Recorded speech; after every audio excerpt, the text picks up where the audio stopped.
The Trilogy Podcast with Vin and Scott.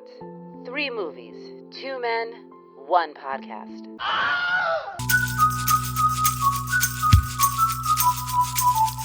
Slide feet up the street, bend your back, shift your arm, then you pull it back. Legs hard, you know.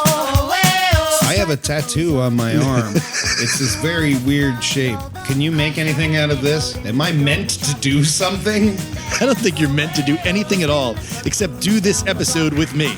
Actually, it does kind of look like it says something about... Can you read that? What does it say there? Wait a second. It says, The Trilogy Podcast, the only podcast in the universe devoted strictly to trilogies. No reboots, no straight to cable. We're bringing you facts, trivia, debate, and more. To hell with the movie, if they made 4. Yes, to hell with them. And I shall fight to my dying day.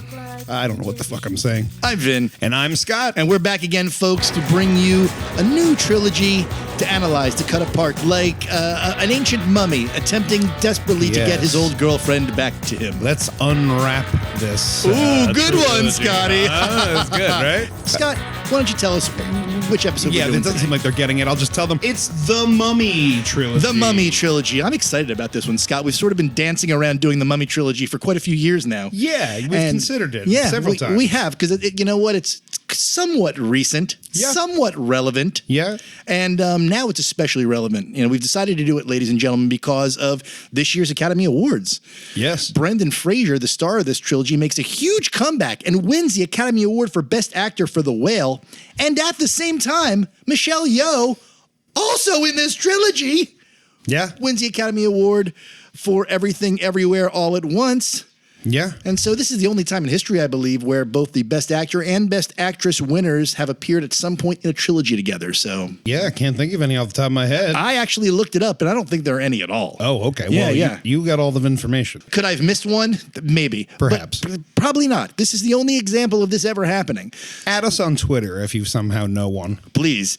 But it gives us a great excuse to do The Mummy at this point. We finally have good reason to do it. And also, it's worth mentioning that the next Indiana Jones is coming out. Indy 5 is going to be out soon. We just had another trailer drop the other day. So these films are unquestionably related to and inspired by Indiana Jones. So there's another little connection going on there. Right. So here we are, finally getting a chance to dive deep into the world of sarcophagi. Oh, mummies and cartouches and sphinxes. What did you call it? Sphinxes. Don't be vulgar. Listen. So yeah, let's jump right into it. Let's reach out to our robotic friend to give us the category that this trilogy falls into. As always, his name is Trilogy Bot, and he is invented specifically to do this function, to perform this very function. All right. All right. He's always a pleasure. The Mummy is a 2-to-tango trilogy. These trilogies involve 2 characters that work together over the course of 3 films to solve a problem, achieve a goal, or defeat an evil. It's similar to the way you 2 assholes nail each other. All right, so more abuse, but you know what? It's well worth it. I'm too excited doing The Mummy to, feel bad about the abuse that he heaps upon us. Yeah, you know what? At this point, it's kind of become tradition, so it's expected. We love you, Trilogy Bot. Love you, Treat. Fuck you too. Hey. Really. Cheers, T-Bot. Stick it up your fucking ass. Right. That's what I'm saying. Robot motherfucker. Right. Now, it's interesting, though. He's calling this one a 2-to-tango trilogy. Yes. And that's basically where 2 characters, we follow their adventures throughout the course of 3 films, and they often work together to fight the forces of evil. Yes. That's how we define this particular category. But this might be one of the more difficult trilogies to categorize. Right. Because, on our master list, our secret master list that only we have a copy of in the whole world of every trilogy, we initially had this in the Army of One category. Right. One guy kind of taking on the world. Sure. But in watching this again, Scott, I kind of reassessed it, and really it's about both Rick and Evie together taking on the mummies. They're in every scene, the plot-wise, and they're dynamic together. As I found myself describing the plots of the movie when I wrote the plots for these, I found that I wasn't really mentioning Rick all that much. Yeah. Unless he was just in the group with everybody. You make a great point. And because she does most of the moves that move the story. Exactly. They share the same amount of screen time. And also, to some degree, Rick is a little doesn't have the heft of like an Indiana Jones. She fills that that screen presence gap, if that makes any sense. Yeah. And it becomes sort of one entity fighting these creatures. Right. You know? It seems she's more the free spirit, and he's sort of the like, Evie, come on. Yeah. You're heading us right into danger. You know what this is going to be. Exactly. They kind of work together. It's Right. a frickin' frack type of thing going on. Yeah. And you could even almost call this a Gangs All Year trilogy if you just look at the first two films. Yeah. Because the whole crew comes back together to fight the same mummy. And then, of course, we get to the third one and really no one is back. So, all right. So I guess we should just jump right into the plots. I think there's no reason to belabor this any further. I'm excited for you to do the plots. You should just jump right into it. Okay. Just go in. Both me feet just- in the pool, jumping in. Oh, you know what? There you go. Jeez. Hold on. Okay. I'm sorry. My phone, Chloe, I got to reopen this. Mm-hmm. Okay, hold on. I'm really sorry, everybody. Sorry about this. Let me just get everything together and let me just get Scott's plots. It's Scott's plots. You'll hear about the plots from a man. His name is Scott. Scott's plots. Wonderful. Okay. Okay. I feel like I'm in an opium den in Marrakesh. There you go. You know, it's just what I'm looking for. Excellent. Then you understood the subtext Well, of my I'm just performance. being polite. Okay. Whenever you're ready. This is Scott's Plots, and basically what I do here is I'm going to give you a bare bones, detail-less version of the plot just to catch you up and remind you if you haven't seen the movies in a while, or if you've never seen the movies and you just want to hear my sexy voice, feel free to enjoy this as well. Great. So we'll start it all off with, of course, The Mummy. 1999. In 1920s Egypt, a British booze hound gives his librarian sister a mysterious artifact that he pickpocketed off an American adventurer who found it in a mythical city of the dead, and he agrees to lead the booze hound and the librarian to the city. After that whole protracted scene where he's about to be hung. Yes. You know, they've got to recruit Rick at first. Right, he's in jail because reasons? Yeah. And he's really not too perturbed about his impending death. He's really quite jaunty about it and making jokes about it. Yeah. No, you know, all right, I'm about to die in seconds. Yeah, sure. So he hangs way too long for a person to actually live. Oh, right, Until yeah. finally the deal is made that he's going to show them. He's lucky his neck didn't snap immediately. Of course. You know? I mean, really, they only start making the deal after he's not immediately killed. He's Right, yeah. His neck did not snap. Yeah. He's going to choke to death. Well, I guess he can still help us then. I am afraid he is brain dead Yes, now. So. right. Because 5 He won't seconds remember before, anything. 5 seconds before there was no movie. If it had just broken his neck, well, Yeah. that's the end. Well, thank God that didn't happen. Yeah. All right, we got you out of there, Rick. Yeah. Now, which way to hammer out? Uh-oh. Unfortunately, he's got to be on a ventilator for the entire trip. You know what? We're going to get someone else. On the way to the City of the Dead, they encounter a group of American treasure hunters led by a coward that the treasure hunter knows. And when they all reach the City of the Dead, they are warned to leave by a member of a secret society, but continue anyway. Yeah, I just call that guy the Magi. The Magi. Because I keep forgetting his name. I have it written down here somewhere, but he's basically the head of the Magi. Yeah. These protectors, you know what I mean? Guy thinks he's the gift to the Magi, you know what I'm And saying? you know what, Scott? We're going to talk about this throughout this entire episode, all the similarities between Raiders of the Lost Ark, the Indiana Jones films, Right. and this one.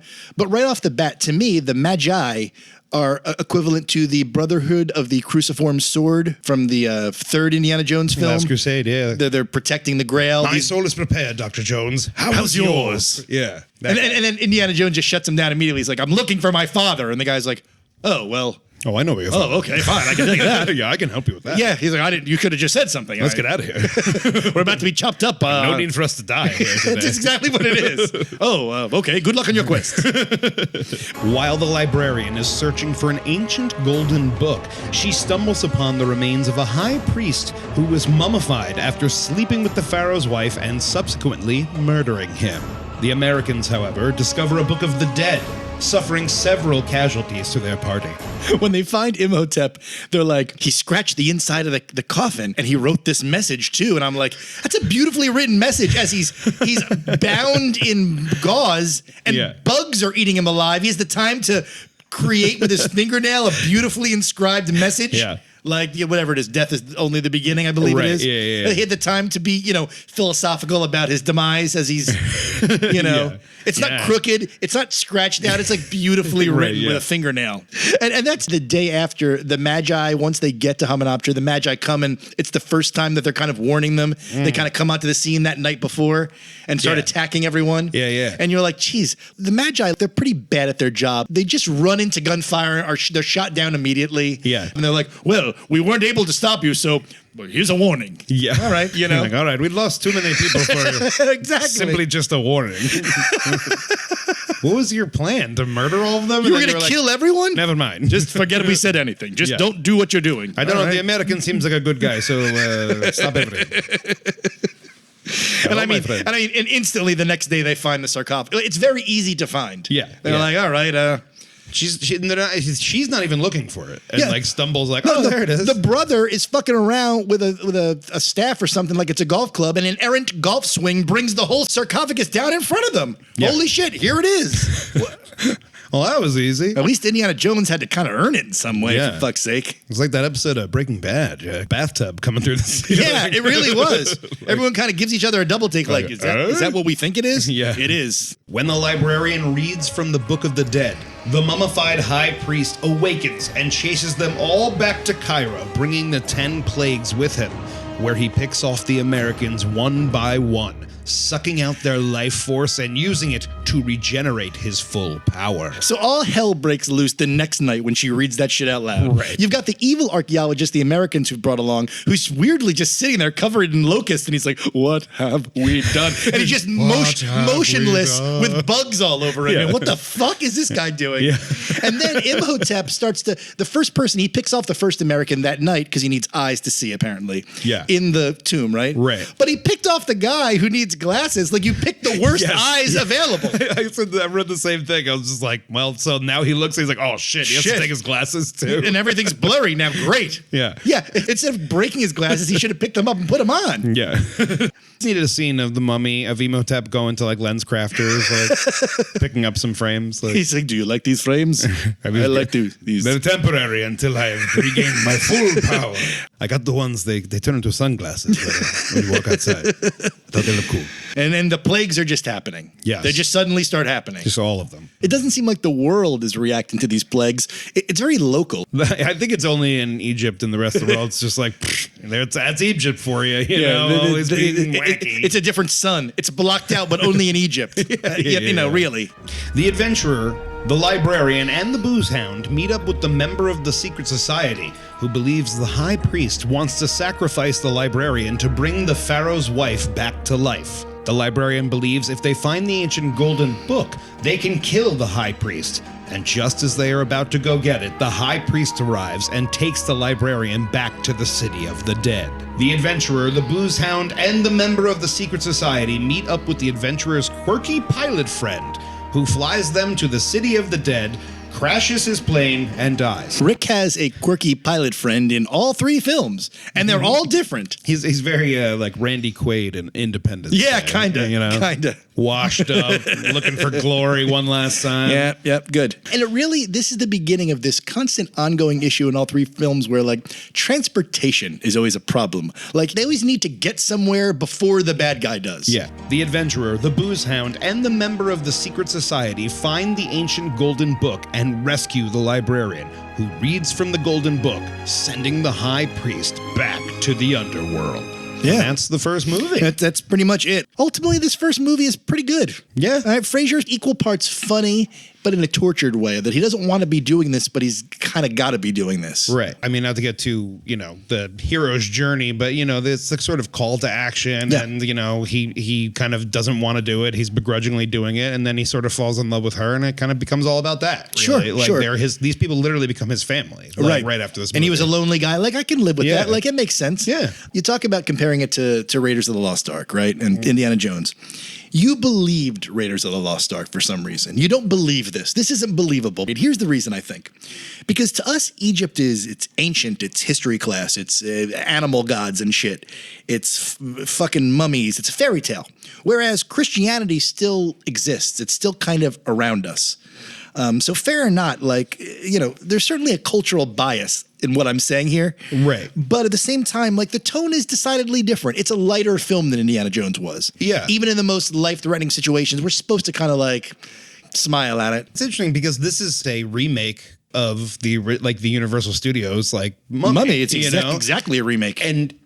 But at the same time, it's not a horror movie. It like the old one. This is an action movie. Exactly. You know what I mean? So Adventure. it kind of they basically turned the Mummy into Indiana Jones. Right. You know what I mean? So there's a little bit of that supernatural level of the hokiness of horror, I think, is still there. Sure. For me, this movie it's like Raiders light. Fraser is not quite Harrison Ford.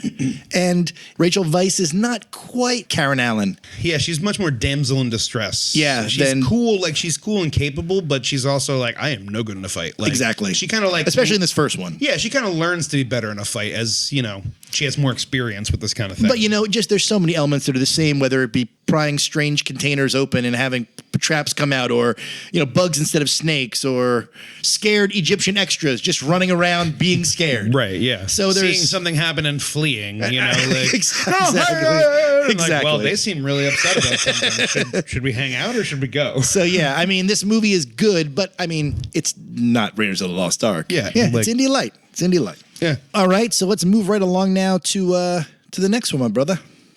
Okay. I don't know if you heard the bad news, but Oh no. The Mummy returns. In 2001. In 1930s London, the adventurer and the librarian are married and have a child, and are still raiding tombs. On their latest adventure, they find a golden scorpion bracelet that the child promptly clamps onto his wrist, and he is shown visions directing him to the resting place of an ancient warrior. I mean, does no one remember what just happened in the last film? Right. When you disturb a mummy? All they do this whole movie is just comment how we've done this before. He's like, don't you remember the last time? He's like, I just want to put on record that I said this was a bad idea. Like, Right. Remember that. Basically, what they've done is they've dragged their young 10-year-old son into their danger with them. And they couldn't be more inattentive parents if they tried. They're terrible. Oh, they're awful. Awful. They're And then the really fact just they try hoping to- for the best. They're like, he'll be fine. Yeah, right? Like, they're like making out and he's in the back, like fucking falling down a hole. And they're like, I love you, Rick. Meanwhile, the librarian is kidnapped by a cult who wants to bring back the high priest from the first one again. The adventurer, the booze hound brother, the child, and the member of the secret society are able to rescue the librarian, but the child is immediately taken right after. The adventurer, the booze hound, and the member of the secret society meet up with the adventurer's quirky pilot friend, who flies them to the ancient warrior's resting place in a dirigible, crashes, and begins fixing the dirigible. At the same time, Imhotep is taking a train somewhere. Like, what happened to your sandstorm mobility from the first movie? Yeah. He's on the train? The mummy's on the train?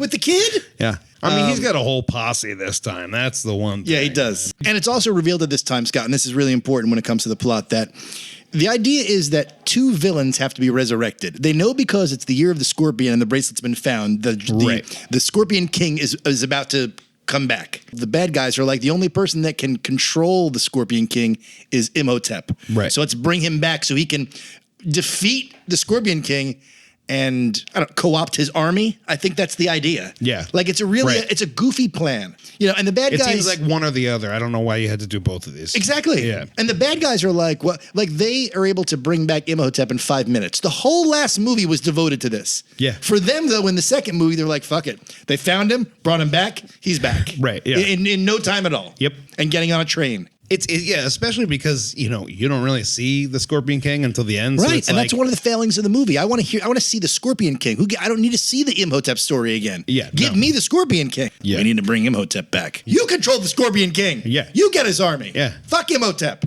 While they are able to save the child and enter the pyramid, detaching the golden scorpion bracelet from the child, the librarian is killed. We've also found out that Rick is a descendant of the Magi people.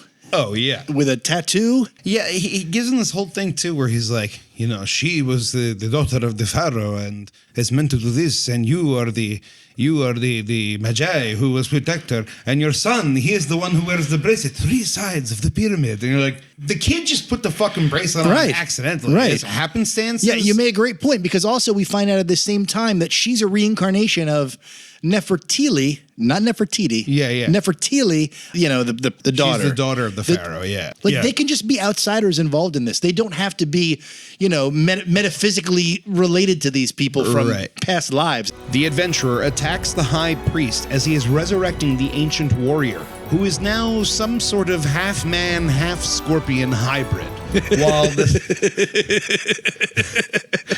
While the secret society fights the army of the undead. Meanwhile, the child and the booze hound read from the Book of the Dead and resurrect the library. Yeah, she's dead for 5 minutes. Yep. So, really felt the danger there. Yeah, right? Everyone keeps coming back, so Of course. it's not going to last very long. Someone is resurrected in every single film. Yeah.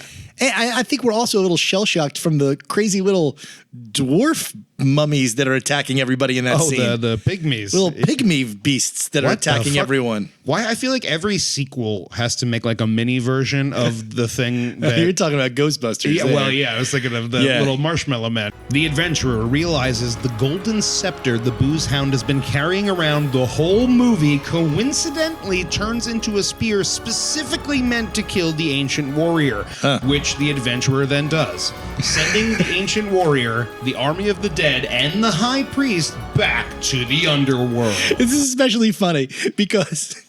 First of all, you've got the dog army fighting the old man army out in the desert. You're like, what the fuck is going on here? Then, while that's going on, Imhotep is desperately sort of trying to inject himself into the action. And so when the Scorpion King goes down, it's the funniest scene in the movie. The Scorpion King gets stabbed. Suddenly, Imhotep sort of slides into the scene on his knees and just yells, "No!" He's not even in the scene. He runs in just to yell out, "No!" I remember this from when I used to watch it, and it used to make me fucking laugh my ass off. It's the Scorpion King coming at him. He stabs the Scorpion King, Rick, stabs him. The Scorpion King, stabs, looks down at it, looks back up. Then they go wide shot. Beat. In comes Imhotep running, drops to his knees, puts his hands out, and goes, "Nice!" It's so crazy. It's nice. And this whole part of the movie, people were just yelling words, yelling names, yelling the spear, Rick, just yelling things to the air. Nothing means anything. And it's all added in later because they were watching the scene going, well, this is incomprehensible. And then they kill off Imhotep and Anck-su-namun almost as an afterthought. Yeah. Almost as an afterthought. She abandons him and he's like, fuck it, I'm just going to fall into a pit of people, hands, corpses. And then she just trips and falls into a bug pit. Yeah. They just need to get rid of those two characters because we didn't really need them in the first place. Right. It's so over the top, but him being like, Evie, get out of here. Go, get and she's just, meanwhile, I'm like, Rick, stop wasting your energy screaming at her. Pull yourself up. Why are you just hanging on the thing going, get out of here? Just pull up. By the way, some little Crusade action there. A little Indiana Jones in the Last Crusade. Yes. Falling down at the end. Indiana? Yep. Let it go. Let it go. I mean, if you think about it, the first movie is really just a wacky love story between Imhotep and Anck-su-namun. And it's mirrored by the relationship between Rick and Evie. It's kind of, they're compared directly in this scene, and you're like, okay. Yeah. So it's what was it about for Anck-su-namun then if she's not going to... But she was already resurrected in the second one. What did she was going to get out of there and she was going to go live a normal life in Egypt somewhere? Thank you. Well, what? I mean, the first movie, she needed him to resurrect her, Imhotep. Yeah. In the second one, she's good. Would have been great if he resurrected her in the first one and then she was like, hey, you didn't have to do this. I'm already reincarnated. She'll be here in a few years. It's fine. Look, this movie was just really not necessary. It was ultimately a rehash of the first movie. Yeah, it's enjoyable enough, but there is a turn where the movie just turns into hot nonsense at the end. Although I got to tell you, as nonsensical as that ending is, there's something about the last quarter of the movie in that climax, all that fighting and shit, that it amused me. Yeah. And I found it interesting. I kind of like the idea that the Oasis is falling in on itself, and that once again they get the jewel. He grabs the jewel at the top of the pyramid. Yeah. It amused me. Yeah, no, I thought that was good. Of course, they have to win some sort of treasure. Sure. Because ultimately they were doing it to save the world. Right. And Also with their own personal stakes, but they're saving the world. Of course. So it's almost like, and you get this little reward. You get a little reward for it. You know, you weren't in it for the money, but hey, have some money. But I tell you, what a waste of The Rock. He was only in one scene. Yeah. And that's not him at the end. Like, Yeah, and he was pretty good in that first scene. I liked him. I just He's don't powerful. understand why he had to be a scorpion. Just have him come out and have just The beat Rock him. beat the shit out of these Right. two guys. Especially he loses his powers, which I thought was hilarious that Imhotep walks into the temple and he's like, I've lost my powers. Anubis wants me to fight without my powers for some reason. I was like, maybe he wants you to get your ass kicked. Yeah. Did you ever think about Now, that? what are you Like, here for? Right. You were only resurrected to beat him and get his army. Right. You need those powers. Yeah, yeah. What? How And do you that's- think you'll win? He was counting on that. He's like, I won't need the scepter because I have powers. And then he gets Right. there and goes, oh shit, I don't where's have the fucking powers. scepter? Yeah. So then he resorts to trickery and goes, it was him. Yeah, it's really half-assed. Yeah. So, all right, let's finish her up, my friend, right. with the third one. Now we head east. Let me just check my compass. East. Or west. The Earth is a globe. Sure, you It's can head circular, either way. You'll end up in the same place. roughly. The Mummy. Tomb of the Dragon Emperor. 2008. In 1940s China, the child from the second one is all grown up, and it's discovered the tomb of a brutal emperor with magic powers who was cursed by a witch along with his army to become statues. All right, we're good so far. Okay. Yeah. I buy it. Okay. I'm in. All right. All right. Meanwhile, the adventurer and the librarian are working for the government and are transporting an ancient gemstone back to China. She's become a fiction writer, and Rick is just retired. The government has to come to them and be like, do you still want to work for us? Yeah. And they're like, 'cause well- he's so old. He just doesn't look old enough to be that kid's dad. Of course not. It's preposterous. ridiculous. Of course. You couldn't make him look older? Put a little streak of gray in his hair or something? I mean something. Yeah. Those extra moles on his face, I just think are from Brendan Fraser. That's not Yeah. makeup. Yeah. He's just gained various moles on his cheek. He befalls the fate of all Irishmen. Time takes you and makes you just an old potato. You're a philosopher yourself, my friend. The family reunite in China, where they find out the child's expedition was funded by a rogue general who hopes to bring back the glory of China by resurrecting the emperor using the gemstone, which he does. So there's no difficulty in getting to China with the gemstone. They get there in 1 second. Yeah. They show up at the brothers' bar. They're there. Then they're with their son. It At is insanely fast. The whole movie progresses in Yeah. that crazy speed. There must have been a scene that they cut. A mysterious woman with a weapon that can kill the emperor appears and tells them the emperor is heading to a city of immortality. She then joins the child, the adventurer, the librarian, and the booze hound as they head into the Himalayas to stop the emperor. I just want to say that when they reincarnate the emperor, at first they mention they're like, it's a decoy, right? But then they spill the elixir that brings him back to life accidentally on the right guy that just happens to be like riding the horse. When we saw him get turned into a statue in the beginning, he wasn't he wasn't like riding a horse. You know, he was like being turned into vomiting concrete on himself. Right. And then during all this, of course, you've got the ridiculous family strife between Rick and his son. I was never there for you. Yeah, He's clearly his father's son. Yeah. I couldn't be more obvious. And his mother's son. Like, Yeah. clearly they've made a huge impression on him. He's done well for himself. Yeah. What the fuck? Because he never had a catch with them? Shut the fuck up. Yeah. This is drama that we don't need. Fuck you guys. You never wanted anything to do with me when I was a kid. Like, That ship is you guys were passed. just fucking each other left and right in front of me. Despite some help from some Yetis, the Emperor discovered... Don't even, you know what? Don't even say Yeti. I can't help but laugh every time. Goddamn Yetis. I was pretty happy about I couldn't the believe what Yetis. I was looking at. I was like, it's ridiculous, but these Yetis are pretty badass.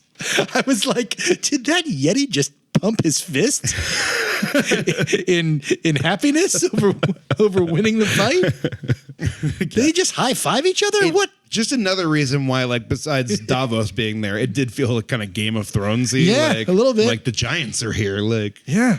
despite some help from some Yetis, the Emperor discovers the city's location and the adventurer is mortally wounded.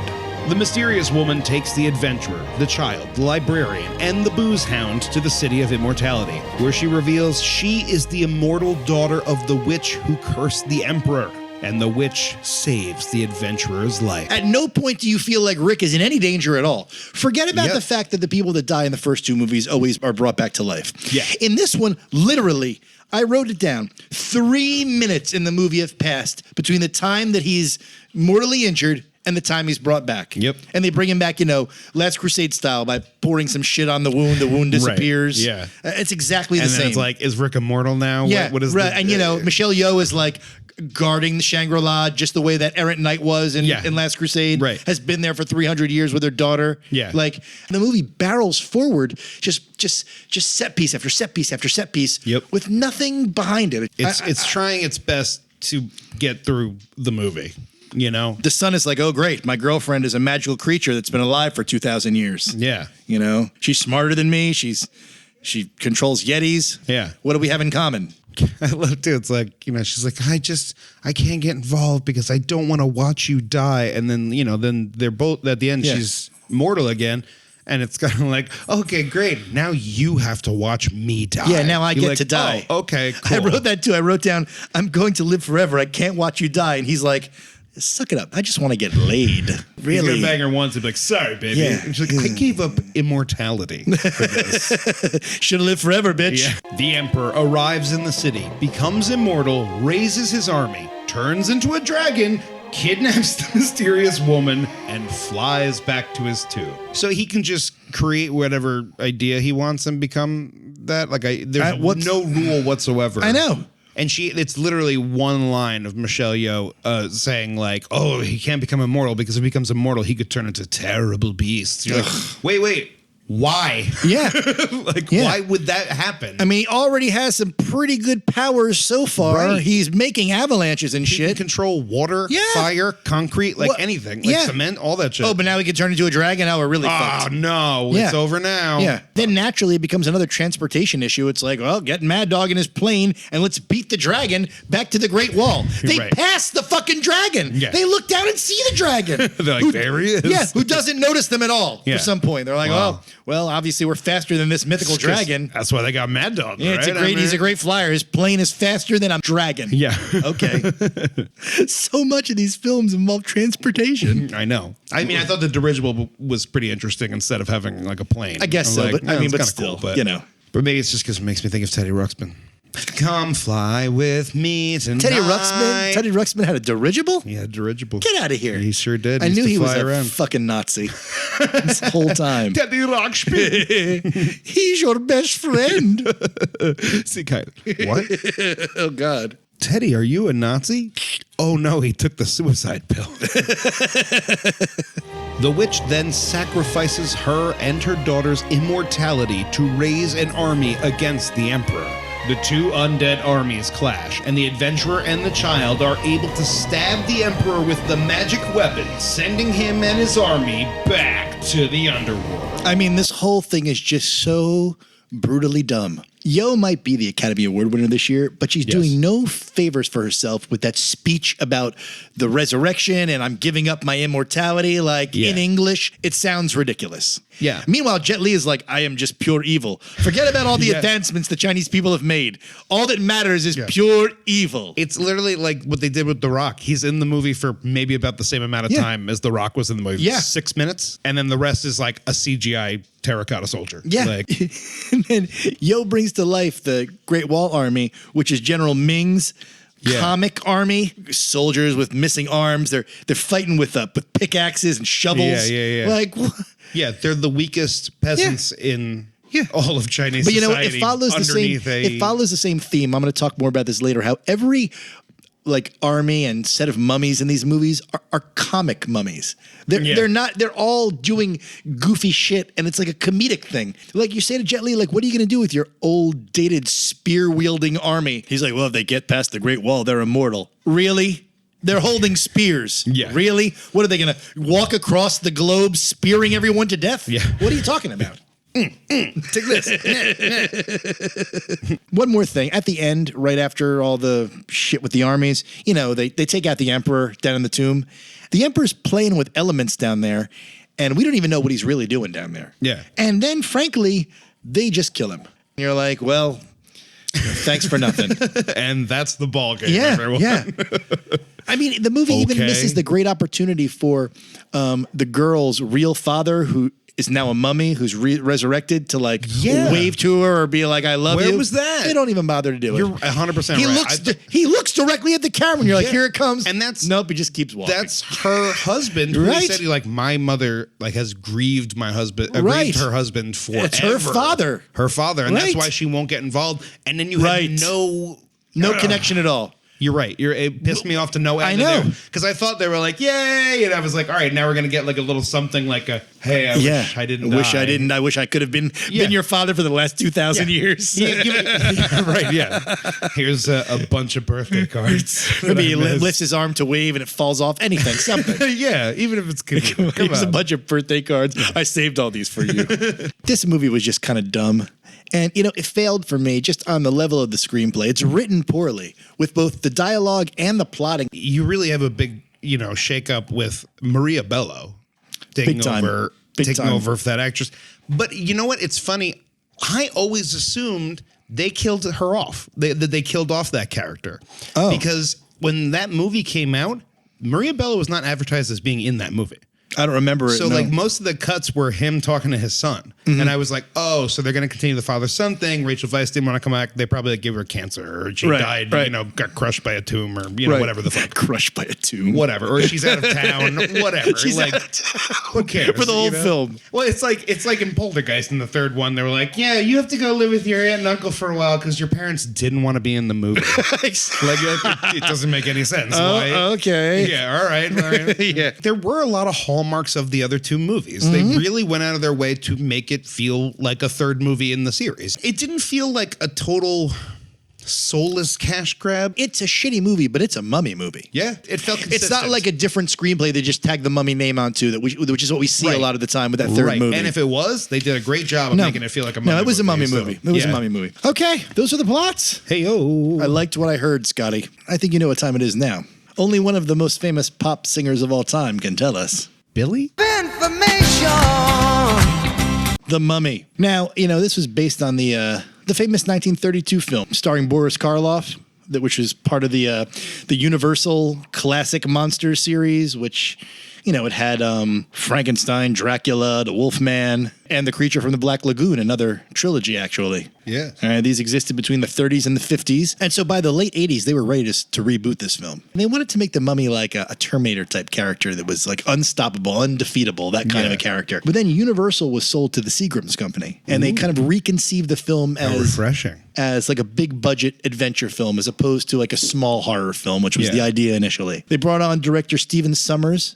We'd know him from Van Helsing. He directed that. Oh, okay. Directed one of the G.I. Joe That was films. okay. And this wound up being his career, basically. He directed the first two films, but pretty much produced every other film, whether it be the third film, the Scorpion King spinoff, all of the direct-to-video Scorpion King films, like the television show. But something went terribly wrong.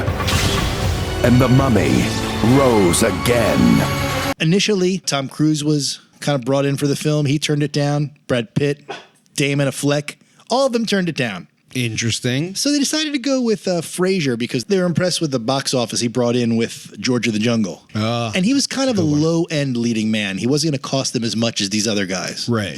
So they decided to bring him in. I just feel like he does better with comedy. Oh, for sure. Too, than For Tom sure. Cruise would ever do. It wouldn't have been the same movie with any of those other four actors. I mean, his casting made it a comedic film, I think. Yeah. And let me tell you, there's a lot of horror stories involving the making of this film. There was dehydration and sandstorms, and multiple crew members received bites and stings that they had to chopper them out to save. And I really thought you said they're going to chop off their arms because to stop the poison from getting to their heart. fucking Brendan Fraser almost died during the hanging scene. Yeah. And they all had to take out kidnapping insurance because it's Northern Africa, after all. Right. Say what you will about that, but don't go there. Yeah. Okay. You'll get kidnapped. How long were you actually in the desert? 3.5 months with camels and stuntmen, and Which is worse, the camels or the stuntmen? I mean, you're going to be in the desert. Which would you rather have with you? camel. Camels. I really would you rather have the camels. Now, and when you do that, there's a luxury hotel. It's like the Sahara Marriott or something, right? We did have a hotel of a sort. It was painted purple and pink with green clouds on the inside of it. It was really disturbing. This is a big-time industrial light and magic film. 140 shots were FX shots. Yeah. $15 million went into that. And a lot of that had to do with the way they shot the mummy, the different stages of the mummy as he became more reconstituted and everything. Yeah. And by and large, it's pretty good. You know? Yeah, it's not We're talking bad. about motion capture. There's a little janky here and there, but Done pretty well. When they're doing the opening scene in Thebes, that's all green screened. The plagues are all computer generated as well. Right. They look pretty good. yeah, they don't look bad. And the mummy army too. So yeah, the effects played a huge part in this movie and were a really big deal at the time. Yeah. I don't know how many other films. I can't think of too many other films that had these kinds of effects before this. This was around the time of Phantom Menace. Same year. Yeah, you get a Yeah. little bit of that in there. It made me think of if you've ever gone back and rewatched 1998 Godzilla, the one with Matthew Broderick. Sure. Looks like shit. Oh, I believe it. Every shot, like where like the foot comes down, I'm like looks like a fucking big green turd. Looks terrible. Just doesn't look good at all. But then you watch Jurassic Park or even this, I was surprised. I'm like, it's not that bad. Yeah. You know? And you were right about Godzilla. What's funny about that movie is in one shot, Godzilla is like 5 stories tall. In the next shot, he's in a tunnel in the subway underground. How can he fit there? Yeah. The music was done by Jerry Goldsmith, who's done just so many soundtracks of movies we know. Yeah. He's a trilogy superstar. He did the music for Poltergeist. And this movie did great in terms of box office. I don't remember anybody talking about this movie being a big hit before it came out, but it was a monster. Okay? Yeah. It was made for $80 million. It did 416 worldwide, 155 in the United States. They actually moved it. We just mentioned Phantom Menace. They moved it so they didn't have to compete with Phantom Menace. Originally, they were going to come out like the same weekend. You have been well trained, my young apprentice.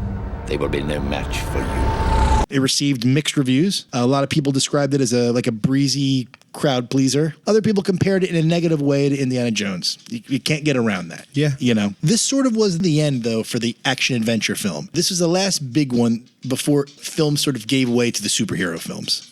Yeah. Right? Right. Because right after this, you're seeing the X-Men, and then we get into the Marvel world.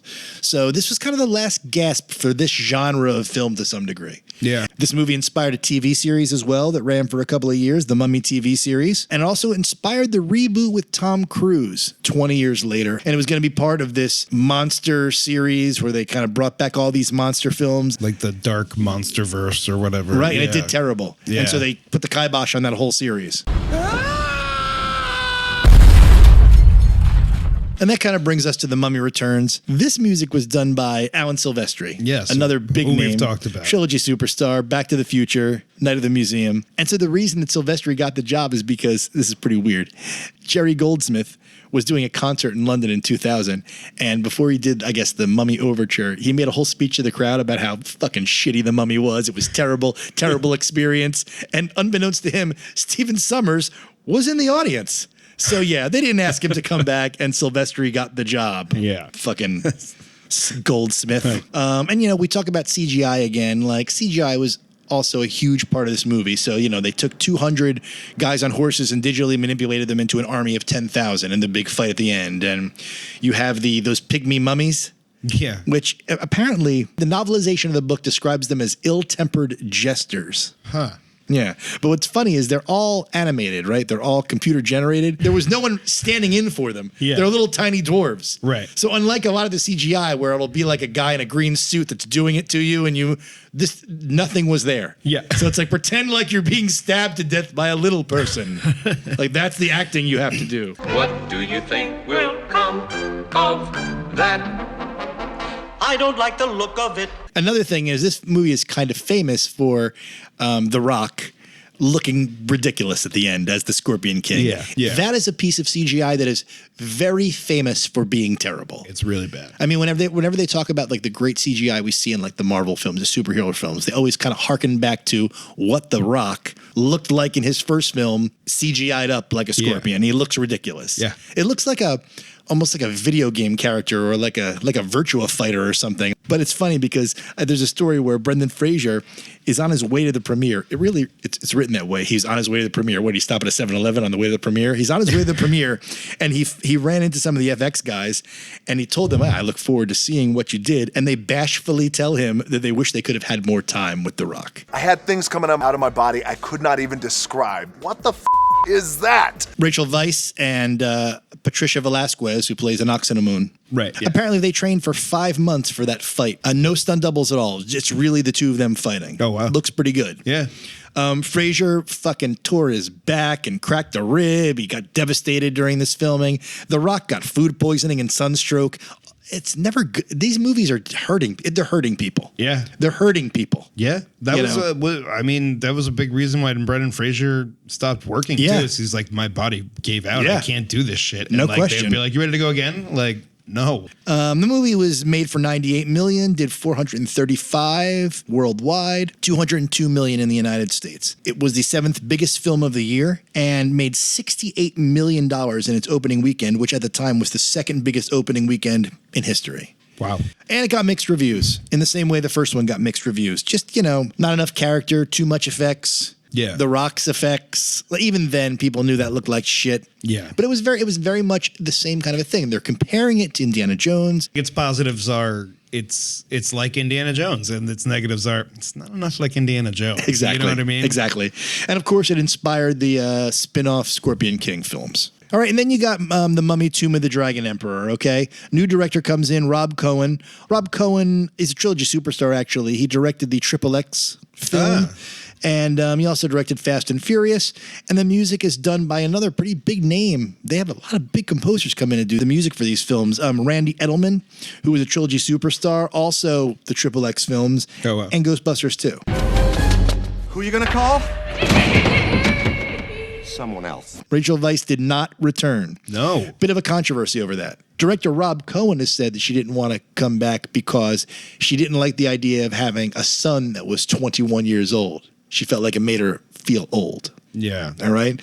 She's basically like, the truth is, I didn't like the script. So it's all about, the director trying to protect his script with a story about her being vain versus her being like, your script sucked. Yeah. And Maria Bello took over for her. And she did this whole interview where she's like, this is a new kind of Evie. In this one, she's more forceful. She's not such a damsel in distress. It's like, bitch, in the second movie, she had a full martial arts fight. Yeah. So by the third movie, we've come to grips with the fact they've decided to make her like a tough action heroine. Right. And not just a damsel in distress. So you're just trying to make it seem like your version is different, but that's bullshit. It seems like in between the second and third movie, original Evie died, and then he just married another woman named Evie, who's just pretending to be his old wife. I loved the first two Mummy movies, and I realized from the beginning I could never fill Rachel's shoes. She's a different character, so we sort of created our own shoes. So I'm happy to play a hot mummy in The Mummy. 2 different effects companies did this one. One effects company was all about the Yetis and the dragons, and the other one was... I am all about the Yetis and the dragons, too. All right. And the other effects company did all the battle scenes. And it was the same company that did the battle scenes for the Lord of the Rings trilogy. So if you noticed any kind of similarity in how these different armies sort of line up against each other and rush headlong into battle and clash, it's a similar feeling. The movie was made for $145 million, did $403 million worldwide, $102 million in the US, by far the lowest grossing Mummy movie, okay? It did much better internationally than it did in the United States, but was beaten out ultimately by another trilogy. And that trilogy is The Dark Knight. Aha. The Dark Knight was in its 3rd week of being out. On the first night, though, The Mummy beat it. The night that it opened, it beat The Dark Knight by like a couple of million. But by the end of the weekend, The Dark Knight, in its 3rd week, had taken down The Mummy. So I like it when 2 trilogies battle it out. I'd watch a movie called Batman versus the Mummy, Wasn't there a villain that was from Egypt that Batman fought in the old... The Pharaoh? I fucking knew it, see? Yeah. I know my fucking Batman, bitch. I don't think he's in the comic. He might be, actually, but... It's important just to acknowledge that I knew about Batman, okay? Yeah, I acknowledged it. All right. Batman? He turns me on. Nefertiti, we could have you filleted for that. But he's so handsome and clean-cut and groovy. We forbid you to speak well of our deadliest enemy. This movie got poor fucking reviews, man. Everyone hated it. They called the CGI middling. They said that there's just a lack of fun, a lack of chemistry, just too familiar, that it was past its prime. Yeah. One of the reviewers had said that it kind of moves forward at a desperate pace. And that's how it feels. It needs to get to the next thing. Not in a natural sense, but it's like, that's the next thing, and the next thing, and the next thing, right? This, again, is a classic trilogy thing of, like, you know, the second one is basically a kind of just a rehash of the first one with a double down, and then the third movie tries to do something completely different, and they're like, yeah, and then this is what our franchise will be, is that they're fighting mummies all over the world. Right. And you're like, no one's going to want that, because that was never what this was about. Just because a guy is coming from a tomb, it doesn't mean he's a fucking mummy. He's not a mummy. He's not a mummy. But you know, it's worth mentioning, Scott, that this follows the trilogy trend that we've talked about a lot of times. How many of these trilogies wind up taking their third movie and sending it to Asia? Or sending it to another country after spending the first two in this country. Yeah. Whether it be the Bad News Bears going to Japan or Shaft going to Africa, we see it all the time. Do you think that's just like a desperate grab? Like, knowing that the box office is going to obviously flop off for like the third movie of something. Do you think that's a desperate grab for like the Chinese markets? Nowadays, but not for the movies of the 80s. Yeah. But now, it makes perfect sense to me. Yeah. For this movie, it makes right. perfect in sense. In the 80s, I feel like it was always more of like a spectacle of like, wow, we're in Japan. And things are crazy here. Yeah, and like, isn't that because nobody was familiar with But it? that It was feels a like, novelty. but it feels like they were trying to get the international audience, the Asian audience for this movie. Right. And that's exactly how the box office played out. When America introduced them to baseball, the Japanese adopted it as a way of life. But that was before the Bad News Bears go to Japan. Okay, so only 2 actors, Scott, were in all 3 of these movies. Yeah. And the first one is the big boy, the big guy, the main man. The whale. The whale. He's that big. Brendan Fraser. He broke with Encino Man. Right. Okay. And then wound up doing cameos in 2 other Pauly Shore movies, Son-in-Law and In the Army Now. I don't know what relationship he had with Pauly Shore, or relationship anyone should have with Pauly Shore. Maybe he got him the gig. I don't know. He played the Jew in School Ties. Right. In Airheads with Adam Sandler. Yeah, that's a good one. The Scout, where he plays the baseball player. I think Albert Brooks. Right. Yeah. And then George of the Jungle. Which I think is a very enjoyable movie. I never saw it. You got Leslie Mann as the love interest in that. Oh, no shit. Yeah. And she's quite funny in it as well. Bad guy falls in poop. Classic element of physical comedy. Now comes the part where we throw our heads back and laugh. Ready? Ready! They thought that he'd be a big star after the first Mummy. He did Dudley Do-Right. Oh, that one's really bad. And Monkey Bone. Yeah, Monkey Bone. Which is kind of like a second-rate Roger Rabbit-y type of thing, right? Yeah, it always reminded me more of like Cool World for some reason. Okay, sure. Like in the way that it made me uncomfortable. After The Mummy Returns, he did Crash, which was a Academy Award film, right? Yeah. Big deal. And then Journey to the Center of the Earth, which I didn't see, but was a big budget movie. And then, geez, after the third Mummy movie, he fell off for 15 years. Where's Brendan Fraser? Where is he? Where are you, Brendan? And then he won the Academy Award for The Whale. Yeah. And everyone's like, what a great comeback story. He was kind of like slowly coming back. He was in Doom Patrol, which is like a DC TV Oh, is that show. right? Yeah. It's actually a really great role for him. But his whole gimmick was that like he fell off for 15 years because he experienced like a mass depression. And he had a pretty messy divorce. His mother died. He had all kinds of surgeries because of his injuries making these movies. And then he joined the Me Too movement because apparently he claims that he was sexually assaulted by the president of the Hollywood Foreign Press, Philip Burke. At a luncheon, Burke, I don't know, grabbed his dick or whatever, grabbed his junk outside of his pants. And, Burke originally denied it. And then he said like it was a joke. He was just fucking around. I felt ill. I felt like a little kid. I felt like there was a ball in my throat. I thought I was going to cry.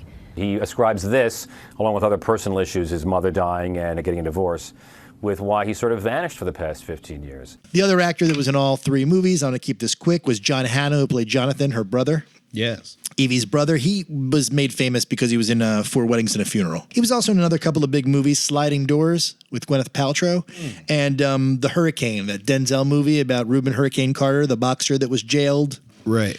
Scott, you might know him. He was in the Agents of S.H.I.E.L.D. Yes. Okay. There was a whole half of a season. All right, so devoted that to was a him. big Yeah. television show in this Yeah. country with him. Yeah. He also was in Damages, which was a pretty big show for a while.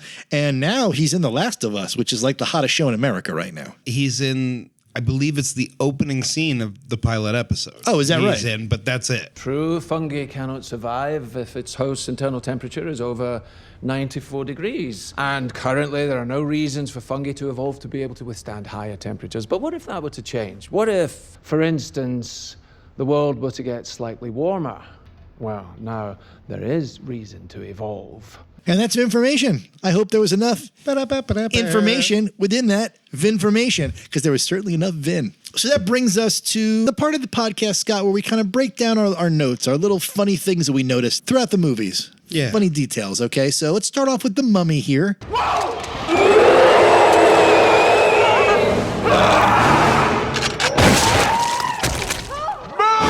There's a lot of actors that are in this and the second film that are not in all three, so we should kind of mention them, starting Yes. with Rachel Weisz. She was in The Favorite, which was an Oscar movie. I think the three leads all got nominated for that one. Runaway Jury, Fred Claus, Envy, Constantine, and you should know she was in Black Widow. Yes. Sure, you remember her in Yeah, Black Widow. of So she's course. in the Marvel universe too. Yeah. We should also mention the guy who played the mummy, Arnold Vosloo. He was in Agent Cody Banks. I'm sure you remember that well. Yes, with Frankie Muniz. Yeah. Blood Diamond, because I guess since he's a South African actor, you got to stick him in Blood Diamond. And finally, he replaced Liam Neeson in the Darkman films. Eric Avery is in this too, the guy that plays the Magi librarian, I guess. Oh, the bald was in guy. like the first scene with her. Yeah. Oops, I have accidentally burned this, but it was well, obvious. it's I just, just well, as well. forget about it. I did not seem accidental. You did it on purpose. You know what? I rewound it just to watch him burn it on purpose and Yeah, make a he's like, stupid face. Oh, well. Specifically the area where the map was. He's a familiar face. Encino Man, Stargate, Daredevil, Mr. Deeds, Paul Blart. Yes. Mall Cop. Also another couple of quick ones. The guy who plays the warden and, goes on the quest with them, Omid Djalili. He plays exactly the same character in Gladiator. He plays the slaver that has the slaves. It's exactly the same character. Yeah. And finally, the guy who plays the Pharaoh, Ahran Apele, is a trilogy superstar. What trilogy do you ask? Well, of course he was in the Happy Hooker trilogy. Oh my God. I don't know. I just had to mention it because he's a trilogy superstar. I would have never guessed. One day we'll get to the Happy Hooker trilogy, and I'm sure we'll have a lot to say. All right, so those are the actors. There's one thing I want to say, just starting off when we talk about The Mummy, right? All of the opening scenes in all three of these movies where they flash back to the past are cool. Yeah, they're pretty cool. I like them all. This one starts off with the lines. It's the first line of the movie. Thebes, city of the living. That's a direct quote from Indiana Jones when Salah looks across Egypt and goes, Cairo, city of the living, a paradise on earth. So they're basically inspired by Indiana Jones from the first line of the movie. Yeah. The openings are always cool, but when you listen to the dialogue that they're saying, it's goofy, it's cheesy. It's cheesy, and but they're saying it in such a grand way. Oh, yeah, that you're like, okay. It's kitschy. Yeah.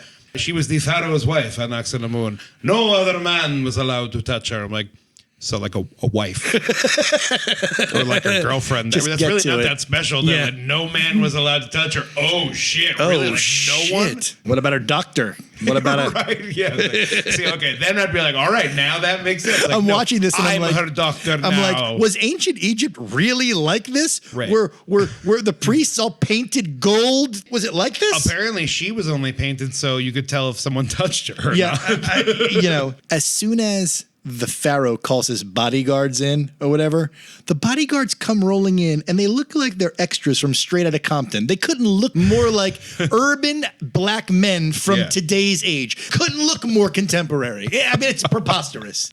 And then at the end, she's like, you must resurrect me. And it's like, that's your plan? Yeah. How about don't get caught? Don't die. Yeah. How about don't let him touch you in a world where everyone's fucking painted? It just seemed like, that could have been easily explainable. Who has touched you? Be like, I rubbed into a wall. I love gold.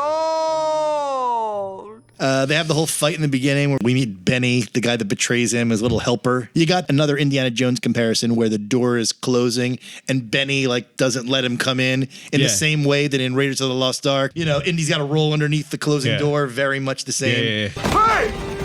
Don't you close that door! Don't you close that door! No time to argue. Throw me the idol. I throw you the whip. Give me the whip! Adios, senor. The beginning when you see they show the Magi watching him go and like, you know, should we kill him? And he's like, no, the desert will kill him. Just wait for it. Plus, I'm hungry. Like, should we grab a falafel or something? Maybe we should just make sure because it'd be very easy to just kill him. I sense I'm going to become his friend. And maybe someday help save his son. This falafel is making me thirsty! Rachel Weisz, what a babe. She's so hot in this movie, let me tell you. Yeah, so she gets him out of jail and strikes some deal with the warden. You see him coming when they're getting on the boat. He's like, and she's like, "Oh no, what are you doing here?" And he's like, "I'm here to protect my investment." I was like, "No, you are here to die early, so you." Why don't you mention another time how much you hate bugs so we're exactly positive you'll be fucking murdered by them? Yeah, Why don't you say it 4 more times? It's great because like at least 2 or 3 of those are dubbed in. It's like the snakes thing with Indiana Jones. Exactly the same. Exactly the same. You mean bugs? I hate bugs! I hate snakes, Chuck! I hate them! They get into this like he gets all the horses after the boat crash, and then they like have like kind of just like a race to Hamunaptra. Yeah. How is a camel faster than a horse? How would a camel ever be faster than I'm not an expert. I don't know. But it doesn't seem plausible. During that race, Rick turns to her and looks at her with such a rakish smile. It's so reminiscent of Aladdin in Aladdin. Like, and he's on the back of a racing camel and takes the time to look over and he's like, see the kind of guy I am. Yeah, I mean, it's like, holy shit. Yeah. You don't want to go for a ride, do you? Is it safe? Sure. Do you trust me? What? Do you trust me? Yes. They get there, right? This is so funny. I wrote this quote down. Rick goes, "What are these old mirrors for?" She corrects him and goes, "Ancient mirrors." Yeah. Okay, that's what old means. What are you correcting me for? Yeah. Here's one thing if she was like, I think you mean 15th century mirrors, you know, like, and dated them, like. Oh, sorry I didn't use the synonym you wanted me to use. The guy who, you know, ultimately gets killed by bugs, who's like, oh no, bugs, I hate bugs. And, but immediately goes, ooh, that's an expensive looking bug. Let me take 6 of them and put them in my bag.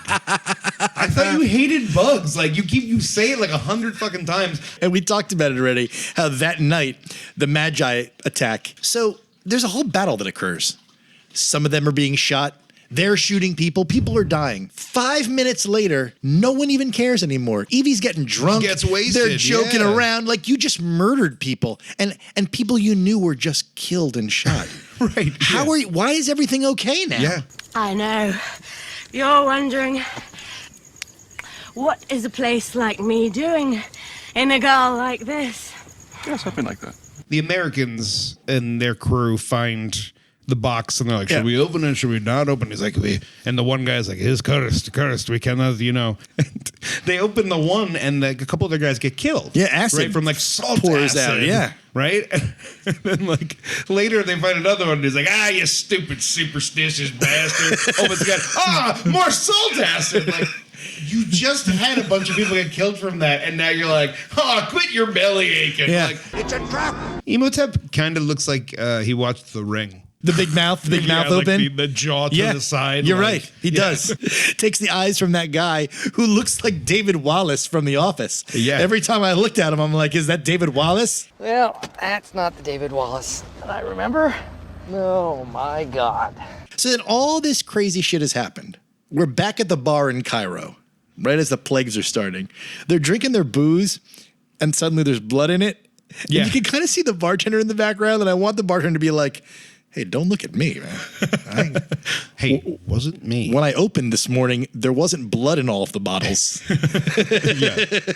Later, they encounter Benny, and they threaten him to find out what's going on. Yeah. And Rick holds him up like he's gonna put his head on a ceiling fan. Yeah. I turned to Yeah. Amy and I was like, well, what would really happen there? I mean, how fast is that going? It would just kind of whack him in the head. He's not gonna be decapitated by this 1920s ceiling fan. Yeah, those are the old Casablanca fans that are exactly very slowly. It's a fucking paddle or whatever the fuck. Yeah, it's like more for show. It's like a wicker paddle. Yeah, I think this is the same scene, but at the beginning of the scene is my absolute favorite part of the movie. It always has been, and it's him just throwing a chair at him. Yeah, it's great. He just picks it up and whips it at him. And just knocks him right down. It's awesome. Yeah, you're right. Nice shot. Imhotep is sneaking into, I suppose, Evie's room, but he goes through the keyhole as sand. Yeah. Did you have to do that? A little weird and a little time consuming. It's a little to go much. grain by grain through the keyhole. Like sands through the hourglass, so are the days of our lives. Suddenly, all of the people in Cairo become Imhotep worshippers and start chanting, Imhotep, Imhotep. And you know what it is? Imhotep. It's a Trump rally. It really is. That's what it is. Yeah. Well, and they explain that this has happened because of the boils. Yeah, what do those things have to do with each other? I don't think they're saying it's because of the boils, but they didn't say it wasn't because of the boils. Because they're the final plagues, the boils, and now they are zombies. And then they corner the main characters, and the Magi librarian, Dr. Terrence Bay, right? He's like, I'll hold them off.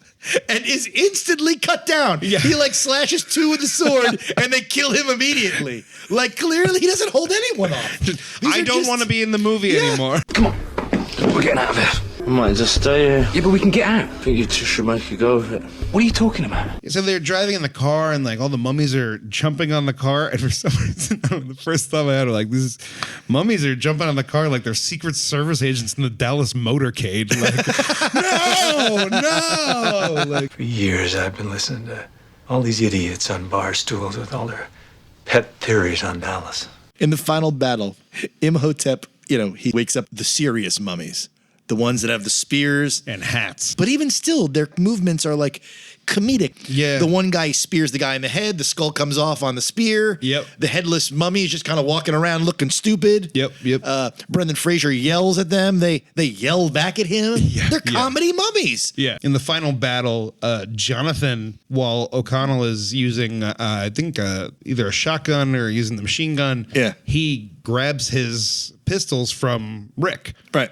And starts firing, and then if you notice, he runs out of bullets and throws his gun. Throws the old gun throw. Usually it's the villain that does that. The villain runs out of ammo and desperately throws the gun at the hero. Joker thing to do, most of the time in movies, in action movies, when they throw the gun, it's and then they run around a corner. Right. Son of a bitch! You're just literally facing each other like a battle. I have more bullets for those, right? You could have reloaded that, right? No? I am completely out of ammo. All right, so that brings us to The Mummy Returns. Oh, I hate mummies. Just like old times, huh? Another cool flashback in the beginning with The Rock. But let me tell you, the god Anubis looks kind of stupid. What's Anubis' plan? Jackal heads. Right. Yeah. And he's like, once Anubis conquered everyone, then he just left. What was the goal here? Well, I guess it was I helped you defeat your enemies, but now your souls are mine, sort of thing. But it's how about you use your own army? Just do something with it. Yeah. There's that point where he makes the deal with Anubis, and then suddenly this oasis comes out of nowhere, and it's grass and lush, and I was like, what is he in fucking Donkey Kong country? This looks terrible. It does look terrible. It looks really bad. The fucking Lorax and shit. Truffle of trees popping out of the ground. I don't need to listen to this shit. I'm the Lorax. I speak for the trees. Shitbird. Only one actor worth noting, I think. We talked about him when we did Thor. Yes, since we did. He was in the Dark World. His name is, pronounce it please, Scott. Adewale Akinnuoye Agbaje. All right, and he's best known for Oz, really. Yes. He played Adebisi in Oz. He was also on Lost. He was Mr. Echo. That's right. And actually, I read that he left Oz to do this movie. Really? Yeah. Huh. Which I don't know if that was a great choice. No. Give me some tits. Give me some fucking tits. They're digging up Imhotep with the new Inox in the moon and them whatever. Yeah, the villains there. And they're standing and they hear like it's rumbling. They're like, oh, something's coming. What is this? And you see like this like little mound coming up. Yeah. And they're all just standing there staring at it. And then finally, boom! It's beetles, and they're all like, ah, shit! And they all run. I'm like, what did you think was going to come out of here? Chocolate? Yeah, like, you had it's to not know a fondue fountain. Right. I like how Rick and Evie seem to have moved into a museum together. Yeah. With their son, who I think of as Gordon Ramsay's son for some reason. That's kind of who he is, or blonde foreign son. Yeah. But you know, enough, Evie, about the Bainbridge Scholars. If you mention them again, I'm going to smack you in the face. The Bainbridge Scholars. Enough already. Bembridge Scholars. Again. Say Bembridge Scholars. Again, I dare you. I double dare you, motherfucker. Say Bembridge Scholars. one more goddamn time. Oh, so when he comes in to save Jonathan, in that moment, he comes in and they have the snake. Yeah, they throw the snake at him and he catches the snake and he throws it back, and then they throw a knife and he catches the knife and he throws it back, and I was waiting for them to pull out a gun, shoot the bullet, catch the bullet, and throw it back at them. Right? Stop throwing things at him. That's obviously not working. I'm throwing every piece of junk I can think of at him, Skipper. He sees his tattoo, the guy from the Mejai. Yeah. And he's like, what if I were to say to you that I am a man from the East and I am, looking for a person? And he's like, I would say I'm a man from the West and you found me. Wait, what? Like he just said it, and like he was like, why did I say that? As if he used to be like, like a sleeper cell agent or something. That's how they make it. He's like, I'm telling you, this is it. You're a tattoo. You are the Magi. And he's like, no, I don't believe that. I'm like, you just said some shit that you've never heard before, and it just poured out of your mouth like it was the easiest thing in the world, and you immediately go like, nah. When you were tattooed back at the orphanage, didn't you know why you were being tattooed? Didn't someone explain? It's just something they slapped on him. Yeah, just threw it on me. Like it was one of those stick-on tattoos with the sponge. Like, I don't know, it just never came off. It was either that or a half-naked pirate. I went with that. I don't know. The tattoo artist had a book. I just picked something out of it. Listen, my friend had some Lisa Frank stickers. It was this or a teddy bear in a top hat, all right? Lisa Frank stickers. Lisa Frank, you gotta have it.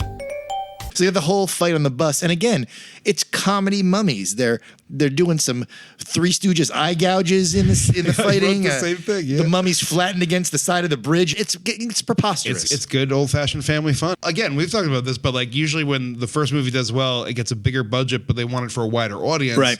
So suddenly there's a family element, and there's it's toned down a bit. It seems like the big change between the first and second movie is that we're in a metropolitan setting, and we've never seen the mummies in a city. Yeah, good point. You know what I mean? So that like the double-decker bus scene is pretty cool, I think. It's not bad. Yeah. It's not a bad little action thing. One of the better scenes of the movie, I would say. At the end of that scene, they're going over a drawbridge. It might be the London Bridge, I don't know. And for some reason, Rick jumps the gap just so he can hang on to the other side and scream for his son. And not climb up the rest of the way. And not climb up and continue to pursue him. Why did you jump it then? How are you resting hanging off of a bridge? He comes over, he said, what are you doing? I said, I'm resting. Here you resting? Got a fucking beach in a park. I said, I'm resting. I know I'm resting. There's a part, I think this is on the train, but there's the guys, they start shooting Imhotep. He kind of like, looks like he smiles and kind of just shakes his tits at them. Or like he's just like, come on, like whatever. Yeah, shoot me as much as you want. I don't care. But I was like, just like for like a half a second, I was like, oh, just little clip made me feel weird. Just like, hey, big boy. He was so fucking dead! I don't know whether you noticed this too, but when Rick gets the dirigible, that's a fucking steampunk dirigible. Is what that is. It's like the guy built it himself in some way, and it's gears and shit. Created by Dr. Parnassus in his Imaginarium. Exactly. You ain't heard? I'm steampunk now. Yeah, I don't know what that is, man. Umbrellas and blimps. So we got this device that we set up with the Magi, that he's got Osiris, his bird or whatever, who's reporting back constantly. And we have a bunch of pointless scenes of him going, go Osiris, or have him come back like, nice. And then, of course, Adewale Aganoye Agbaje kills his bird. Right. And he's like, oh, shit. he's like, I have to go and so I can report to them what's going on and just in case the army comes. And Rick is like, I need you to help me find my son. And he's like, you're right. That comes first. No, it doesn't. It really doesn't. This is the second time you've seen him and you've met him 10 years ago. And he's like, all right. First I'll help you, then I'll go get the army that'll save the world. Yeah. Oops, what? Too late. When they first introduced that bird, I'm like, how's the bird going to tell anybody anything? Later on, I saw they had a little message on its leg. But when he first said it, I was like, what is he going to, the bird going to tell people? Just whispers in his ear. Going to caw out the information? East. Bird said east. That bird just say east? Quiet your cause so that we may take up our cause. Redemption! So you've got this whole dynamic where Imhotep has kidnapped their son. Their son is like showing them where to go next by using the jewel, right? Yeah. So he's doing this thing where he creates these sandcastles to show his parents where they're going next. Yeah. And they get to one sandcastle and it's like, here are the swamps of... Oh no, that's just where he urinated in the corner. It's not actually part of it. Nope, that's... Oh gosh, all right. For just using his hands, those sandcastles are incredible. He's really very talented. They're insane.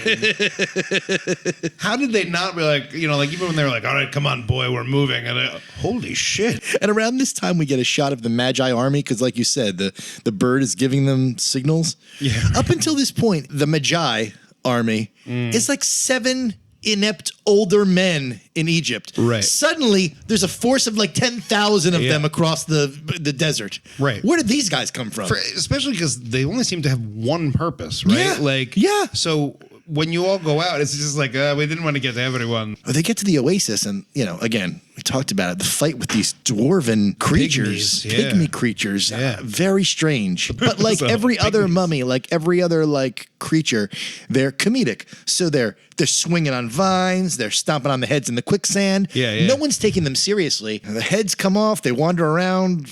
The body is looking confused. Yeah, like the battle droids in fucking... That's exactly what it's like. Yeah. Exactly what it's like. It's exactly like the battle droids. What a terrible shot.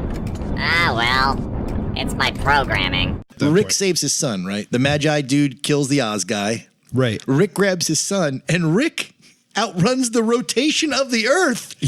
Yeah, right. By running into the pyramid, the shadow is chasing him into the pyramid. Yeah. Because I guess the sun will die. And the sun goes down. It's fucking crazy. You know what? It was reminiscent to me of The Day After Tomorrow, where the bad guy was cold. Yeah. Where they're running and they're like, oh my God, it's getting colder. And it's chasing me, the cold. And if they get caught, you're telling me being an inch away from the cold, you're good. But the second it touches you, you're dead. That's it. It's exactly the same thing. It's dumb. Very good. Yeah, we already talked a lot about the final battle. You have anything else? Jonathan is fighting Anaxanamun, which you're like, what? Yeah. And then I love he actually connects with a jab, and she's like, oh, surprised by it too. And he's like, huh. How's his face? It's one of those that felt pretty good to hit a woman. You know what? I think I might do that again. In all these fights, Rick really tries to hold his own against supernatural fighters. Yeah. He just keeps taking a beating. He'll keep shooting at them, punching them. But they're magic. Right. And they never seem to kill him with their magic. They're kind of throwing him around. Yeah. He's constantly being thrown around. This whole fight has to do with many people just being thrown around. I just got to say, though, Imhotep, when he shouts out to Anaxanamun and realizes that she's run away, the hurt he's playing in his eyes, it's really good. It's palpable. Yeah, and it really says, because he doesn't say anything. He just looks, realizes, and then drops and lets himself die. And you're like, whoa, that was pretty fucking dramatic. All this for nothing. He's basically saying he was like, this is all that mattered was the woman. That's what I just said. It's not about taking over the world for him. It's about the love of his life. Yeah.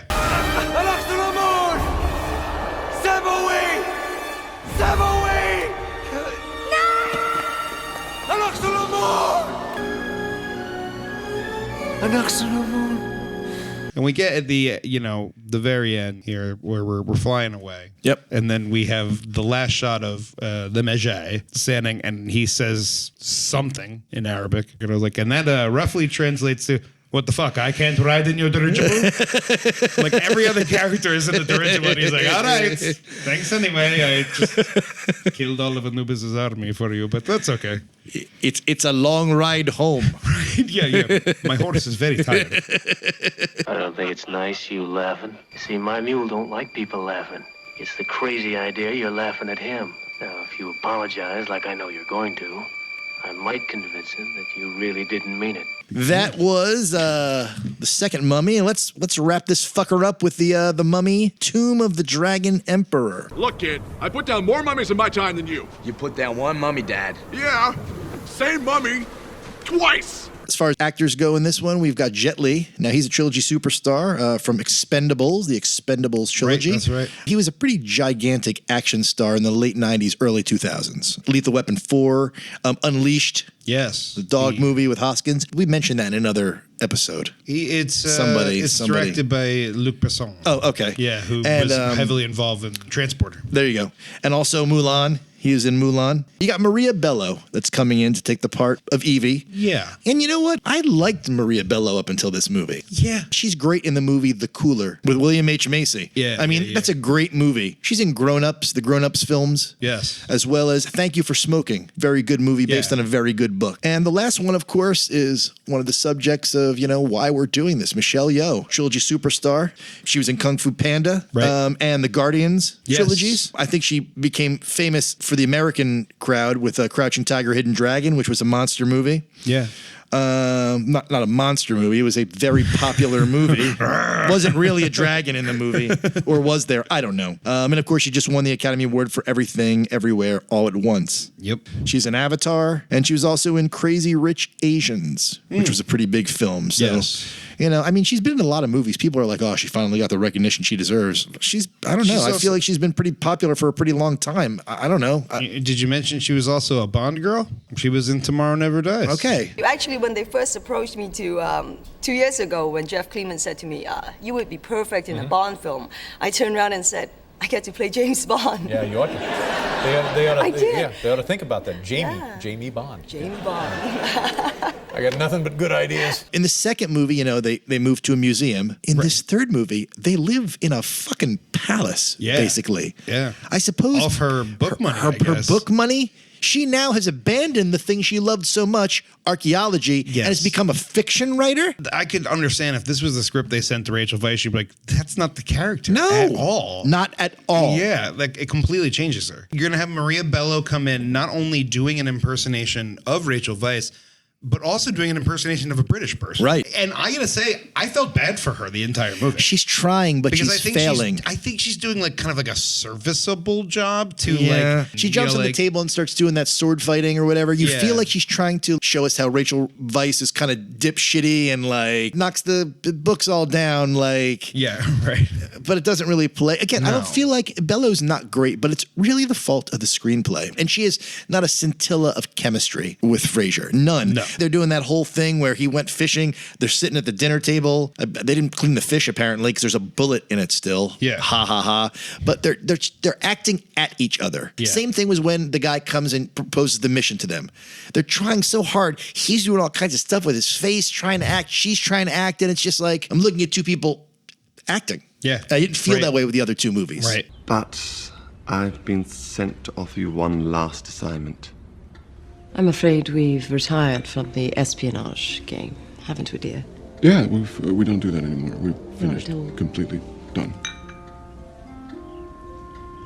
Just out of curiosity, what is the mission anyway?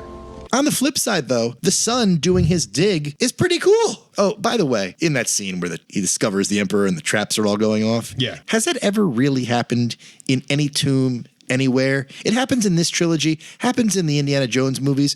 Are there really traps in these places? I think they are. I don't think they're nearly as sophisticated as movies make them out to be, though. Okay. I feel like it's I've heard of the more Curse of the Mummy, but not fucking arrows shooting out of little holes in the wall. You dig a hole and you just put some grass over the top. I feel like it's more like that, where they, oh shit, I fell in this hole and there were some spikes on the bottom. Yeah. Like that probably, that's easy enough to set up. I could see that. I have an elaborate crossbows that fire follow you 3,000 years later.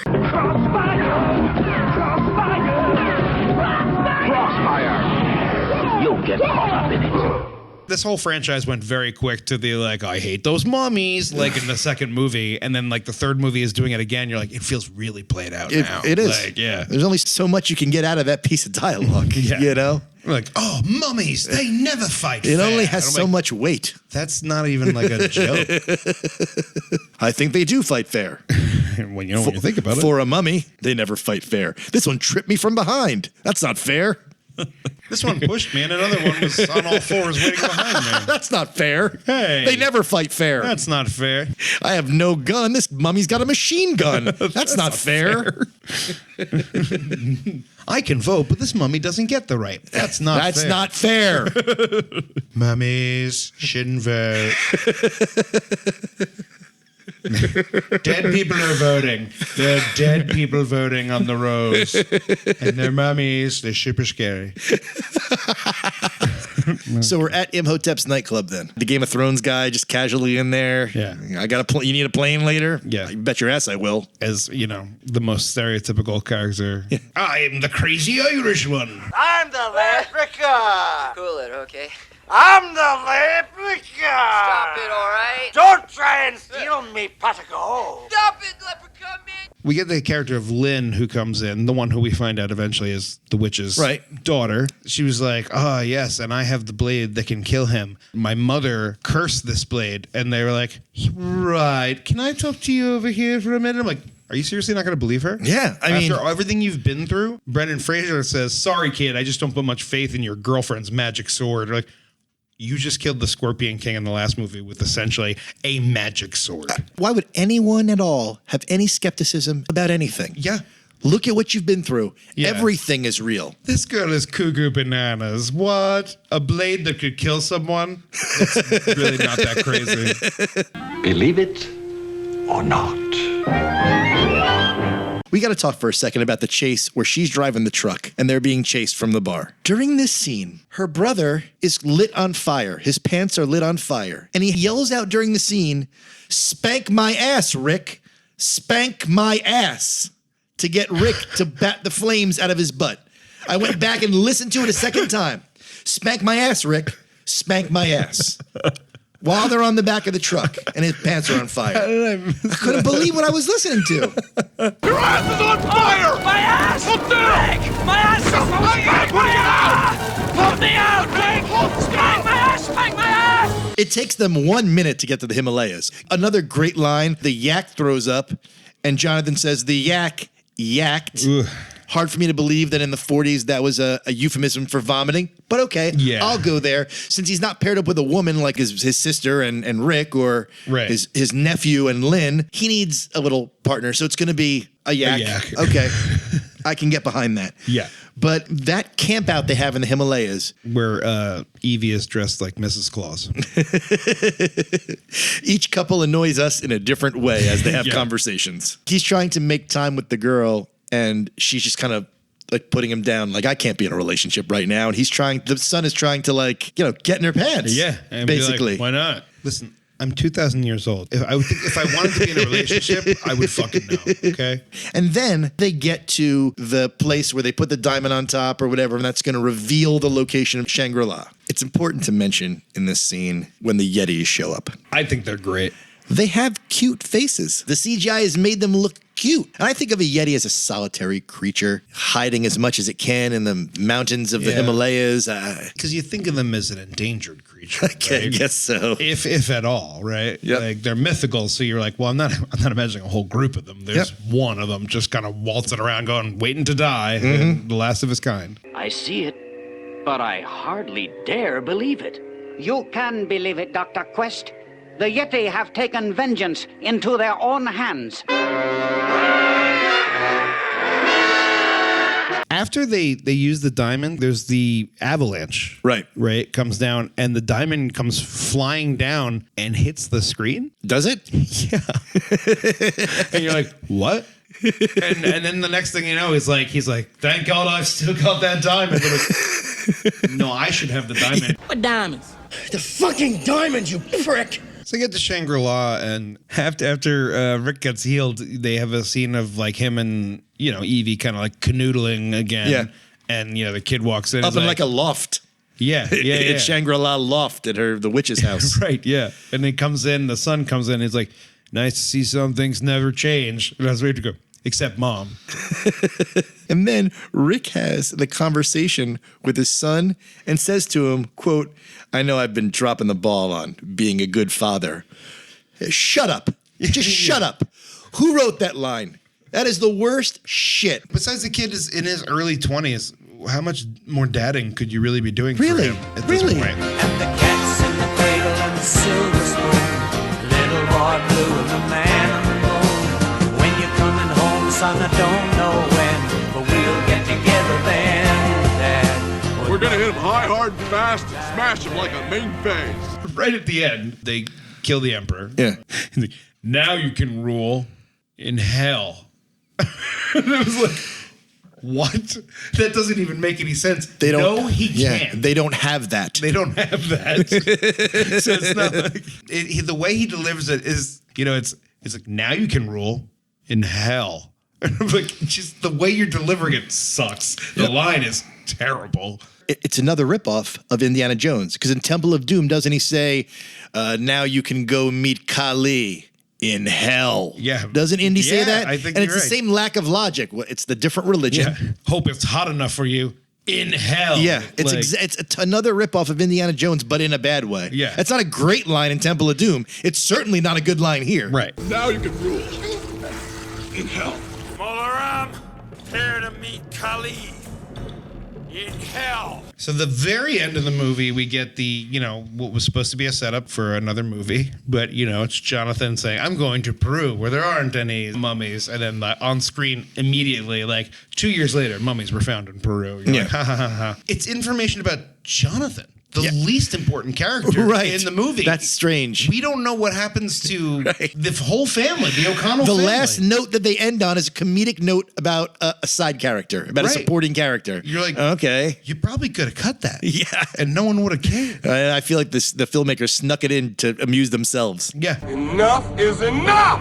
I have had it with these motherfucking mummies. Normally, Scott, when we would do an episode like this that involves a monster like a mummy, we'd have Phil involved. Yeah. This is Phil's thing. Right. But tonight, he wasn't able to record. I don't know what he wasn't available. But of course, we got him set up with something pretty cool. Yeah. And kind of like in his wheelhouse a little bit. We thought this would be perfect for him. Yeah. All right. And thank God we have a recording of it. Yeah. So, Phil, why don't you give us your field correspondent report? Hey, folks. Phil here, your field correspondent for the Trilogy Podcast. Sorry I couldn't join you for the episode, fellas, but I'm reporting from Universal Studios Orlando, where I will take you inside Revenge of the Mummy, the ride. That's right. Tonight, you will join me for a ride on the last living monument to a franchise that had proven itself obsolete to pop culture well over a decade ago. Now, my flight was a little delayed and the line has been a little long, so the park is about to close, but now that the boarding station is in view, at any moment, I'll be face to face with Imhotep himself. No, not Arnold Vosloo, although that'd be nice. Ah, here we go. I'm next. Attention, adventurers. Seems Imhotep has cursed our ride and we are experiencing technical difficulties. We will be closing What? for the night. No way! Please make your way. Come toward on, the are exit. you kidding me? Dementia, thanks. Fuck this, I'm getting on the ride. Just gotta wait until no one is looking. Now's the time. Ha-ha! Did it! No one even noticed. This is why they shouldn't hire high school dropouts. Here we go. Wow, look at the detail. Oh, that sarcophagus is moving. Could be Imhotep. Oh no, it's just an animatronic Universal staff member. Oh, this thing really moves. Here we go. Oh, here comes the drop. What? What the hell was that? The ride stopped? Oh, shit. Hello? Hello? Oh, fuck, no, god damn it. Hello? Great. Looks like I'm trapped. Wow, it is a lot scarier in here all of a sudden.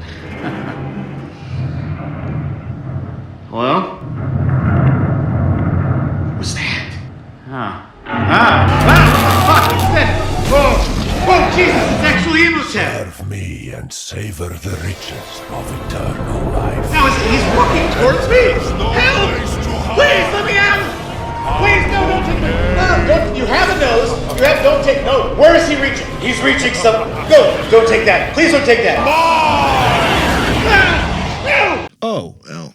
Okay. It's moments like this where I question what matters in the world and what doesn't matter. Yeah. All I know is right there at the end. I mean, Phil probably really wanted his mummy.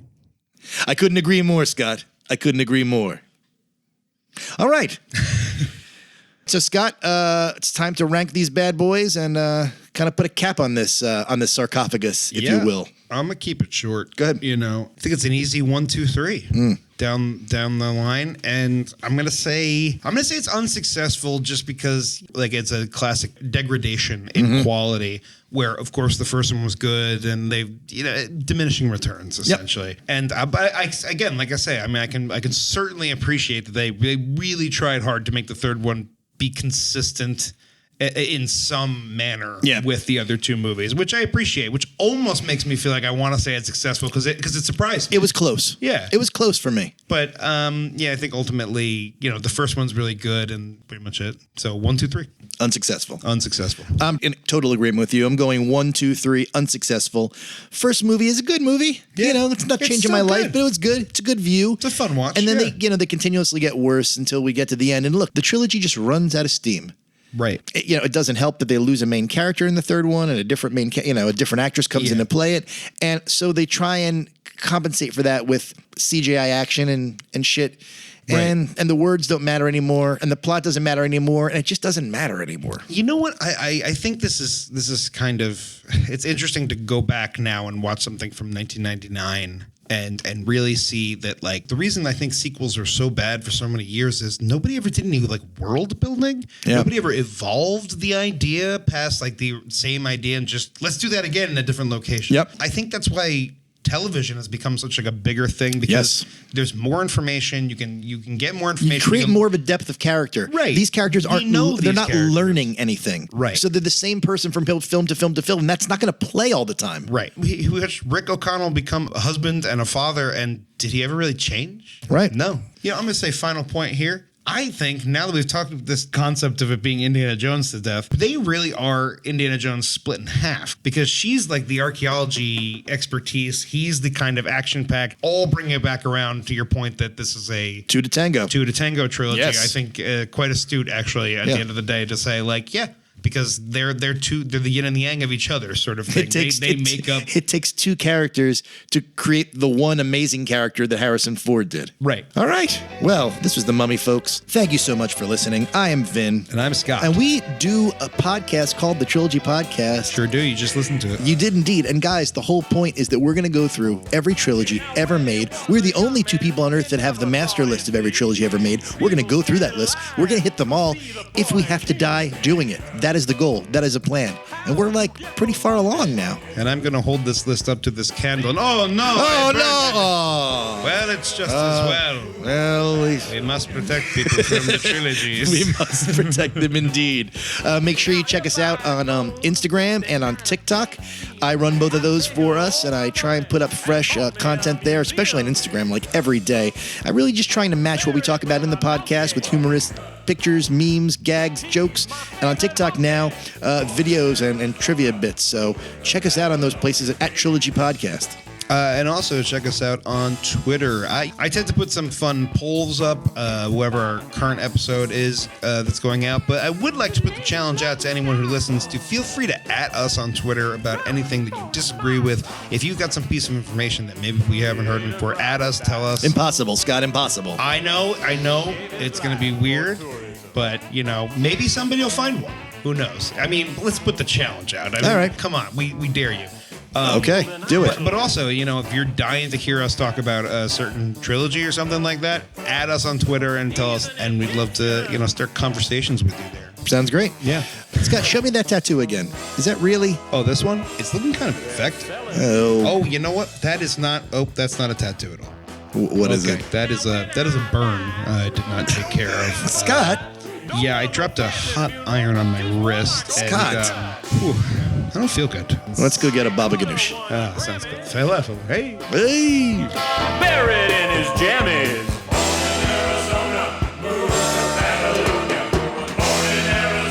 Got a condo made of stoner.